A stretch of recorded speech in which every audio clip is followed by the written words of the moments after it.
Hello दोस्तों, नमस्कार। Revision classes में आपका स्वागत है। आज हम अपने पॉलिटी के 7th चैप्टर मूल अधिकार फंडामेंटल राइट्स के बारे में पढ़ेंगे। इस चैप्टर की हमारी एक तो कई वीडियो हो सकती हैं, क्योंकि ये चैप्टर थोड़ा सा बड़ा भी है और ये बहुत ज़्यादा इम्पोर्टेंट भी है। तो आप अगर अपना ये चैप्टर पूरा करना चाहते हैं तो मेरे साथ बने रहें और सारी क्लासेस को ध्यान से और पूरी वीडियो देखें। तो चलिए शुरू करते हैं। फंडामेंटल राइट्स जो होते हैं अपने भारतीय संविधान में जो लिए गए हैं वो अमेरिकी संविधान से लिए गए हैं। ये जो फंडामेंटल राइट्स हैं ये संविधान के भाग 3 में अनुच्छेद 12 से 35 तक में दिए गए हैं। और ये जो हमारे भारत के संविधान में जो मूल अधिकार हैं इनको जो है भारत का मैग्ना कार्टा की जो है संज्ञा दी गई है, क्योंकि ये हमारे भारतीय संविधान में बहुत लंबी और विस्तृत सूची में दिए गए हैं। ये जो मूल अधिकार हैं ये न्यायोचित हैं। मूल अधिकारों का इसमें जो है उल्लेख किया गया है। न्यायोचित का मतलब होता है कि इन्हें जो है अगर इनके उल्लंघन होता है तो हम इनके लागू करवाने के लिए कोर्ट में जा सकते हैं। भारत की किसी भी कोर्ट में इनके उल्लंघन होने पर हम जा सकते हैं। तो इसका मतलब होता है न्यायोचित का कि अगर मूल अधिकारों का वंचन होता है या खंडन होता है, इनको कोई कम करता है, तो हम उसको लागू करवाने के लिए किसी भी कोर्ट में जा सकते हैं। मूल संविधान का जो इसका मूल अधिकारों का जो हमारा विवरण है भारतीय संविधान में वो सबसे ज़्यादा विस्तृत तरीके से लिखा गया है। जितना कि हमने अमेरिकी संविधान से लिया है उससे भी ज़्यादा विस्तृत तरीके से हमारे संविधान में मूल अधिकारों को लिखा गया है। संविधान में जो है बिना किसी भेदभाव के हर व्यक्ति को मूल अधिकारों की गारंटी दी गई है। इसमें प्रत्येक व्यक्ति के लिए समानता, सम्मान, राष्ट्रहित और राष्ट्रीय एकता को समाहित किया गया है। जो मूल अधिकारों का तात्पर्य है वो राजनीतिक लोकतंत्रों के आदर्शों की उन्नति से है। ये अधिकार जो है देश में व्यवस्था बनाए रखने, राज्यों के कठोर नियमों के खिलाफ नागरिकों की आज़ादी की सुरक्षा करते हैं। ये विधानमंडल के कानून के क्रियान्वयन पर तानाशाही को मर्यादित करते हैं और इनके प्रावधानों का उद्देश्य कानून की सरकार बनाना है, ना कि व्यक्तियों की। इसका मतलब ये होता है कि अगर हमारी सरकार जो है विधानमंडल में या संसद में जो कानून बनाती है वो अगर इन अधिकारों का खंडन करते हैं, मतलब इनको वंचित करते हैं या कम करते हैं, तो हम उनके खिलाफ भी क्या है कोर्ट में जा सकते हैं। तो ये अधिकार हमें हमारी आज़ादी की और जो नागरिक स्वतंत्रता हो गई या हमारी जो कानून की सरकार है उसका जो है वो प्रावधान करते हैं। यही अधिकार हमारे देश में कानून का शासन बनाते हैं। अगर ये अधिकार जो है अगर सरकार इनको हटा दे, कम कर दे, तो क्या होता है हमारे देश में कानून की सरकार नहीं रहेगी, वो व्यक्तियों की सरकार बन जाएगी। और व्यक्तियों की सरकार को दूर करने के लिए हमारे संविधान में इन जो अधिकारों को न्यायोचित बनाया गया है। मूल अधिकारों का नाम इसलिए यह रखा गया है क्योंकि ये संविधान द्वारा गारंटी और सुरक्षा प्रदान की गई है। मूल अधिकार, ये अधिकार तो है लेकिन ये मूल क्यों हैं? क्योंकि ये मूल इसीलिए हैं क्योंकि इन्हें संविधान से हमें गारंटी और सुरक्षा दी गई है। क्योंकि ये संविधान ही क्या है, ये हमारे संविधान में मूल हैं, शुरू से ही हैं, मतलब ये शुरू से लेकर आखिर तक रहेंगे। इनको जो है वो कम और ख़त्म नहीं किया जा सकता। और मूल का मतलब होता है कि ये एक व्यक्ति का जितना भी विकास होता है उसका ये आधार होते हैं। अगर ये हमारे अधिकार नहीं होंगे तो व्यक्ति का विकास जो है वो आधा अधूरा होगा या होगा ही नहीं। तो इसके अंदर मूल का मतलब होता है क्योंकि ये व्यक्ति के चाहुमुखी विकास, मतलब चारों तरफ का विकास, जैसे भौतिक हो गया, बौद्धिक हो गया, नैतिक हो गया, आध्यात्मिक हो गया, इन सब विकास के लिए क्या होता है ये मूल अधिकार जरूरी होते हैं। हमारे संविधान में मूल रूप से जो है 7 अधिकार थे, लेकिन एक जो है अधिकार जो संपत्ति का अधिकार है उसको 44वें संविधान संशोधन के द्वारा 1978 में मूल अधिकारों की सूची से हटा दिया गया और संविधान के भाग 12 में अनुच्छेद 301 में जो है कानूनी अधिकार बना दिया गया। तो इस तरह फिलहाल हमारे मूल अधिकारों में सिर्फ 6 अधिकार हैं, ये ऊपर वाले 6। समानता का अधिकार 14 से 18, स्वतंत्रता का अधिकार अनुच्छेद 19 से 22, शोषण के विरुद्ध अधिकार अनुच्छेद 23 से 24, धर्म की स्वतंत्रता का अधिकार 25 से 28, संस्कृति और शिक्षा संबंधी अधिकार 29 से 30 और संपत्ति का अधिकार अनुच्छेद 31। और ये वाला जो अधिकार है इसी को हटाया गया है, तो ये वाला यहाँ से काट के ये वाला 6 बनेगा। संवैधानिक उपचारों का अधिकार अनुच्छेद 32। ये वाला अधिकार सबसे ज़्यादा इम्पोर्टेंट है। ठीक है, इसको हम आगे पढ़ेंगे इसमें क्या दिया गया है। अब हमारे मूल अधिकारों की कुछ विशेषताएं हैं, हम वो देखते हैं। पहली विशेषता है ये अधिकार जो है सिर्फ नागरिकों के लिए हैं, जबकि कुछ अधिकार जो हैं इसके वो सभी व्यक्तियों के लिए नागरिकों के लिए है, मतलब भारतीय नागरिकों के लिए हैं। और कुछ अन्य सभी व्यक्तियों के लिए, मतलब चाहे वो विदेशी हो, भारतीय व्यक्ति हो, नागरिक हो, कोई भी हो, या कौन कानूनी व्यक्ति हो, जैसे कोई कंपनी है या परिषद है उसको हम कानूनी व्यक्ति की संज्ञा देते हैं हमारे संविधान में। तो ये परिषद या कंपनियां जो होती हैं ये कानूनी व्यक्ति होती हैं। दूसरा है इसका, ये असीमित नहीं है लेकिन वाद योग्य हैं। असीमित मतलब ख़त्म नहीं होते, ऐसे नहीं है मतलब सीमित हैं। असीमित नहीं होना मतलब सीमित हैं, और ये वाद योग्य होते हैं। वाद योग्य मतलब इन पर बहस की जा सकती है, इन पर जो है हमारी सरकार, जो हमारी राज्य सरकारें हैं या केंद्र सरकार हैं, युक्त प्रतिबंध लगा सकती है, मतलब जहाँ ज़रूरत हो वहाँ पर प्रतिबंध लगाया जा सकता है। हालांकि ये उचित है, कारण है या नहीं है, इसका निर्णय जो है वो अदालत करती है। ये जो है इस तरह के व्यक्तिगत अधिकारों पर पूरे समाज के बीच संतुलन कायम करते हैं। ये संतुलन व्यक्तिगत स्वतंत्रता और सामाजिक नियंत्रण के बीच होता है। इसका मतलब ये हुआ कि जैसे हमारा एक अधिकार है अनुच्छेद 19 में, जो है वाक और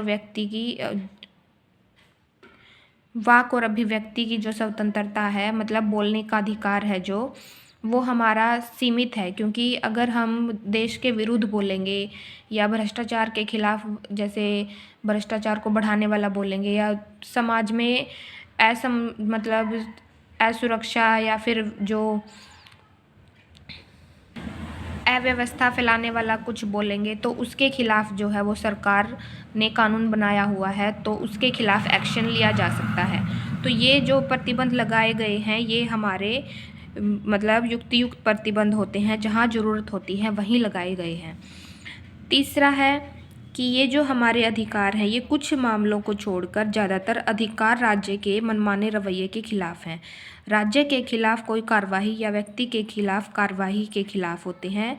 जब अधिकार राज्य कार्रवाई के खिलाफ हो और किसी व्यक्ति द्वारा इसके उल्लंघन हो रहा हो, तो ये संवैधानिक उपाय हैं नहीं बल्कि व्यक्तिगत प्रतिकार हैं।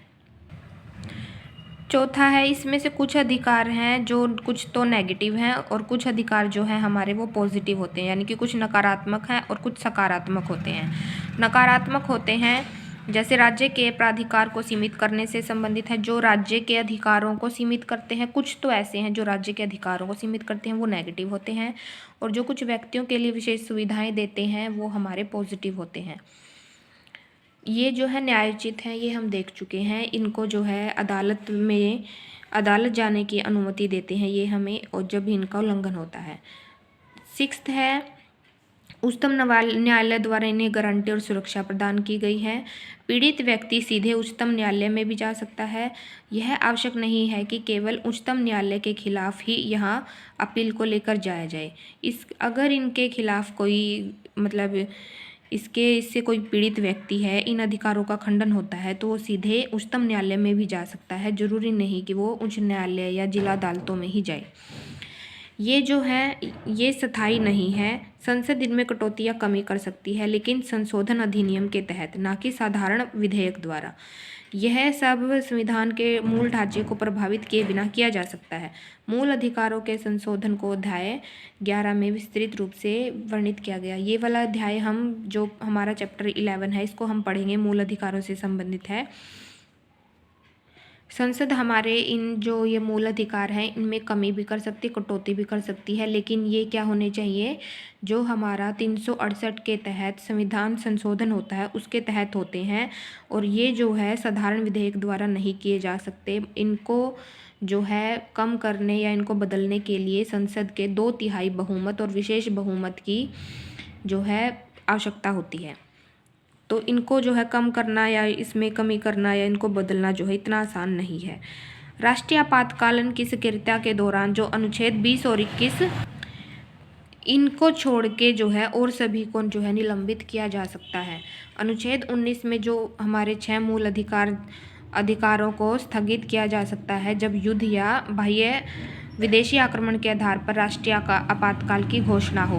अनुच्छेद 19 के जो 6 अधिकार हैं उनको जो आंतरिक आपातकाल होता है या सशस्त्र विद्रोह होता है उसके आधार पर जो है वो स्थगित नहीं किया जा सकता। ये जो है राष्ट्रीय आपातकाल वाला जब हम चैप्टर पढ़ेंगे ये वाली विशेषता तब आपको अच्छे से समझ में आ जाएगी। फिर है अनुच्छेद 31 क यानी कि संपत्ति के अधिग्रहण पर कानून की रक्षा, इसके द्वारा क्रियान्वयन की सीमाएं हैं। अनुच्छेद 31 में कुछ अधिनियमों और विनियमों का विधि मान्यीकरण 19वीं सूची में शामिल किया गया है। अनुच्छेद भाग ग कुछ निर्देशक तत्वों को प्रभावित करने वाली विधियों की, मतलब ये 31A वाला जो है हमारा डिटेल से हम जब पढ़ेंगे 31 वाला जो अनुच्छेद है उसमें ये सारा आएगा, उसमें देख लेना आप, ये अभी आपको समझ में नहीं आएगा। सशस्त्र बल जो होते हैं, अर्धसैनिक बल है, पुलिस है, जो हमारी सेनाएं हैं, उनके लिए जो ये वाला अनुच्छेद 33 दिया गया है उनको जो है सारे के सारे जो है वो अधिकार नहीं मिलते, कुछ अधिकार जो है वो कम मिलते हैं। तो ये उनसे आदि सेवाओं से संबंधित है, संसद उन पर जो है प्रतिबंध लगा सकती है कुछ पर। अनुच्छेद 34 होता है जो सैन्य शासन से रिलेटेड है। कुछ ये जो है हमारे कुछ इलाकों में लगाया जाता है, जैसे हमारे नॉर्थ ईस्ट के कुछ राज्य हैं उसमें जो कुछ कानून लगे हुए हैं तो ये उनसे रिलेटेड है। वहाँ पर परिस्थितियाँ जो है वो सामान्य नहीं है, वहाँ पर जो है जो ये आतंकवादी वगैरह का खतरा ज़्यादा रहता है, तो इसलिए वहाँ पर ये कुछ अलग सैन्य शासन से रिलेटेड या कुछ अलग कानून होते हैं, जैसे नेफ्टा वगैरह लगा हुआ है नॉर्थ ईस्ट में, ये वाला आर्टिकल उससे रिलेटेड है। अनुच्छेद 35 जो है ये हमारा अनुच्छेद 35, इसी के तहत जो है हमारे ये सारे के सारे अधिकार जो हैं वो लागू होते हैं। यही अधिकार हमारी सुप्रीम कोर्ट को जो है पावर देता है कि ये अधिकार हमारे लागू किए गए हैं। मतलब यही अनुच्छेद हमें जो है हमारे मूल अधिकारों को दिलाता है। तो इसी की वजह से क्या हुआ है, ये हमारे ज़्यादातर अधिकार जो है ये स्वयं प्रत्यावर्तित हैं। ठीक है, और इन अधिकारों को जो है सिर्फ संसद के द्वारा बनाया जा सकता है, राज्य विधानमंडल जो है वो ऐसा कानून नहीं बना सकते। अब आता है राज्य की परिभाषा। अनुच्छेद जो हमारा 12 है, भाग 3 का जो अनुच्छेद 12 है, इसमें जो है राज्य की हमारी परिभाषा को परिभाषित किया गया है। राज्य की परिभाषा में जो चार तरह की संस्थाएं आती हैं, इसमें एक तो आती है हमारी जो भारत की संसद है, या जो हमारी सरकार जो है संघीय सरकार को क्रियान्वित करने वाली जो लोग होते हैं, यानी कि सरकार हो गई वो, और विधायी जो होती है ये हमारा एक कार्यपालिका होती है और एक विधायिका होती है। तो कार्यपालिका में सरकार आती है और विधायिका में संसद आती है। तो ये केंद्र की जो हमारी कार्यपालिका और विधायिका है ये दोनों, और जो राज्य की जो कार्यपालिका और विधायिका है वो दोनों, इसकी जो सरकार है राज्य की वो, और राज्य विधानमंडल। और तीसरा आता है हमारी नगर पालिका, पंचायत, जिला बोर्ड और न्यास, ये जो तीसरा निकाय होता है ये वाला। और फोर्थ होता है जितनी भी हमारी संस्थाएं हैं, चाहे वो वैधानिक हो या गैर वैधानिक हो, जैसे LIC हो गई, ONGC हो गई, सेल हो गई, जितनी भी गवर्नमेंट जो संस्थाएं होती हैं, वैधानिक निकाय होते हैं, ये सभी भी हमारे राज्य की परिभाषा में होते हैं। अगर इनके द्वारा किसी के द्वारा भी हमारे किसी भी अधिकार का उल्लंघन होता है तो हम इनके विरुद्ध क्या होता है जो है अदालत में चुनौती दे सकते हैं। मूल अधिकारों के हनन अगर इनमें से किसी के द्वारा भी होता है तो कोर्ट में इनके खिलाफ जो है वो चुनौती दी जा सकती है। अब जो राज्य की परिभाषा के अंदर वो सारी संस्थाएं भी आती हैं जो प्राइवेट होती हैं, वो संस्थाएं जो राज्य की संस्था के रूप में काम कर रही है, मतलब सरकार के लिए जो काम कर रही हैं, वो सारी संस्थाएं भी राज्य की परिभाषा के तहत आती हैं। अब आता है अनुच्छेद 13। अनुच्छेद 13 में क्या होता है, अनुच्छेद 13 में मूल अधिकारों से असंगत या उनका अल्पीकरण करने वाली विधियां शून्य होंगी। मतलब अनुच्छेद 13 में ये बताया गया है, यही अधिकार जो है उच्चतम न्यायालय को अधिक शक्ति देता है कि अगर कोई भी जो विधि है या कानून है या हमारा बिल केंद्र सरकार या राज्य सरकारें लेके आई हैं, वो विधियां अगर मूल अधिकारों को कम करती हैं या उनको ख़त्म करती हैं, तो उन विधियों को या उन कानूनों को जो है उच्चतम न्यायालय ख़त्म कर सकता है। तो ये वाली जो ये अनुच्छेद 13 के तहत जो हमें दिया गई है पावर उच्चतम न्यायालय को, ये बहुत इम्पोर्टेंट होती है। ये शक्ति जो है उच्चतम न्यायालय को अनुच्छेद 32 के तहत भी मिलती है और उच्चतम न्यायालय को ये अनुच्छेद 226 के तहत प्राप्त होती है। ये जो है न्यायिक समीक्षा के योग्य है, मतलब इनकी जो है बार बार रिव्यू इनको किया जा सकता है। अगर एक बार इनका निर्णय गलत हो जाता है मान लो, तो उसको दोबारा से फिर जो है रिव्यू किया जा सकता है। जो इसमें ये विधि शब्द आया है, विधियां सुनने होगी, तो विधि का अर्थ क्या होता है? विधि का अर्थ होता है कि स्थायी विधियां होती हैं जो संसद या राज्य विधानमंडल द्वारा बनाई गई होती हैं। अस्थायी विधियां होती हैं जो राज्यपाल या राष्ट्रपति द्वारा अध्यादेश लाए गए हैं। वो प्रत्यायोजित विधान होते हैं, यानी कि कार्यपालिका जो है वो खुद से बनाती है, अध्यादेश लाती है, कोई रूल्स निकालती है वो सारे। और विधि के गैर विधायी स्रोत, जैसे कोई रूढ़ि प्रथा है वो कानून के ही समान होती है, वैसी विधियां। अगर ये विधियां जो हैं मूल अधिकारों के हनन करती हैं, तो अदालत में इनको जो है वो चुनौती दी जा सकती है और जो अदालत है इनको अवैध घोषित कर सकती है। अब हमारे जो मूल अधिकार हैं हम उनको देखते हैं एक बार। मूल अधिकार जो पहला है वो हमारा समानता का अधिकार है, यानी कि समता का अधिकार। अनुच्छेद 14 से 18 में विधि के समक्ष समता और विधियों का समान संरक्षण, ये हमारा अनुच्छेद 14 है। धर्म, मूल, वंश, जाति, लिंग और जन्म स्थान के आधार पर विभेद का प्रतिषेध, ये अनुच्छेद 15 है। लोक नियोजन के विषय में अवसर की समानता, अनुच्छेद 16। अस्पृश्यता का अंत, अनुच्छेद 17। सेना या विद्या संबंधी सम्मान के सिवाय सभी उपाधियों पर रोक, ये है हमारा अनुच्छेद 18। स्वतंत्रता का अधिकार अनुच्छेद 19 से 22 में है। अनुच्छेद 19 है हमारा इसमें 6 अधिकार दिए गए हैं। वाक अभिव्यक्ति की स्वतंत्रता, सम्मेलन, संघ, संचरण, निवास, वृत्ति अनुच्छेद 19 में दिए गए हैं। अनुच्छेद 20 में अपराधों के लिए दोषसिद्धि के संबंध में संरक्षण है। अनुच्छेद 21 में प्राण और दैहिक स्वतंत्रता का संरक्षण है। अनुच्छेद 21A इसमें प्रारंभिक शिक्षा का अधिकार है। अनुच्छेद 22 में कुछ दशाओं में गिरफ्तारी और निरोध से संरक्षण दिया गया है। तीसरा है शोषण के विरुद्ध अधिकार, अनुच्छेद 23 और 24। बलात्श्रम का प्रतिषेध, अनुच्छेद 23 है। कारखानों आदि में बच्चों के नियोजन का प्रतिषेध, अनुच्छेद 24 है। धर्म की स्वतंत्रता का अधिकार, अनुच्छेद 25 से 28 में दिया गया है। अंतःकरण की और धर्म की अबाध रूप से मान्य आचरण और प्रचार करने की स्वतंत्रता, अनुच्छेद 25। अनुच्छेद 26 में धार्मिक कार्यों के प्रबंध की स्वतंत्रता। अनुच्छेद 27 किसी धर्म की अभिव्यक्ति के लिए करों के संदाय के बारे में स्वतंत्रता है। अनुच्छेद 28 कुछ शिक्षा संस्थाओं में धार्मिक शिक्षा या धार्मिक उपासना में उपस्थित होने के बारे में स्वतंत्रता देता है।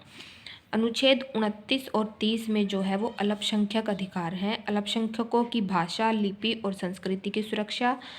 बी में मतलब ये अनुच्छेद 30 में शिक्षा संस्थाओं की स्थापना और प्रशासन करने का अल्पसंख्यक वर्गों का अधिकार है। अनुच्छेद 32 जो हमें देता है मूल अधिकारों को प्रतिवर्तित कराने के लिए उच्चतम न्यायालय में जाने का अधिकार। इसमें जो है ये जो अधिकार उच्चतम न्यायालय में जाने का है, उच्चतम न्यायालय जो है ये 6 तरह की जो इसमें उच्चतम न्यायालय जो है वो 5 तरह की ये रिट जारी कर। अब हमारे संविधान में कुछ अधिकार हैं जो सिर्फ भारतीयों को यानी कि नागरिकों को ही प्राप्त हैं, भारतीय नागरिकों को प्राप्त हैं। तो जो विदेशी हैं, चाहे वो शत्रु देश के हों या मित्र देश के हों, उनको ये अधिकार प्राप्त नहीं हैं। ये वाले सारे अधिकार वो अधिकार दिए गए हैं जो हमारे सिर्फ भारतीय नागरिकों को प्राप्त हैं। और ये वाले जो अधिकार ऐसे दिए गए हैं यहाँ पे जो हमारे नागरिकों को भी प्राप्त हैं और विदेशियों को भी प्राप्त है, लेकिन जो शत्रु देश के लोग हैं उनको ये सारे अधिकार प्राप्त नहीं हैं। तो हम एक एक करके देखते हैं। जो अनुच्छेद 15 है जो हम पढ़ चुके हैं और आगे भी पढ़ेंगे। अनुच्छेद 16 19, 29 और जो 30 हैं, ये जो अधिकार हैं ये सिर्फ हमारे भारतीय नागरिकों को प्राप्त हैं, विदेशियों को प्राप्त नहीं हैं। और ये वाले अधिकार 14, 20, 21, 21A, 22, 23, 24, 25, 27 और 28, ये अधिकार जो हैं विदेशी लोगों को, जो हमारे मित्र देश के हैं, सिर्फ उनको प्राप्त हैं। अब ये वाला जो है अनुच्छेद 13 के तहत जो है संविधान संशोधन कोई विधि नहीं है, इसलिए उन्हें चुनौती नहीं दी जा सकती। तो उच्चतम न्यायालय ने जो केशवानंदन भारती मामला था 1973 का, मूल अधिकारों के हनन के आधार पर संविधान संशोधन को चुनौती दी जा सकती है। यदि यह संविधान के मूल ढांचे के खिलाफ हो तो इसे अवैध घोषित किया जा सकता है। पहले जब ये केशवानंदन भारती मामले से पहले बोला गया था कि संविधान संशोधन है जो कोई विधि नहीं है, लेकिन केशवानंदन भारती मामले में जो है सुप्रीम कोर्ट ने जो है फैसला दिया था कि मूल अधिकारों के हनन के आधार पर जो है संविधान संशोधन को भी चुनौती दी जा सकती है। अगर कोई संविधान संशोधन हमारे मूल ढांचे के खिलाफ हो, हमारे मूल अधिकारों को का हनन करता हो, तो उसको भी जो है सुप्रीम कोर्ट अवैध घोषित कर सकती है। तो ये हमारा एक बहुत ही इम्पोर्टेंट फैसला था उच्चतम न्यायालय का, केशवानंदन भारती मामले में दिया गया था, तो आप इसको भी ध्यान रखना। अब नेक्स्ट चैप्टर में हम हमारे जितने भी मूल अधिकार हैं उनको एक एक करके बारी बारी से पढ़ना स्टार्ट करेंगे। आज की क्लास में यहीं तक।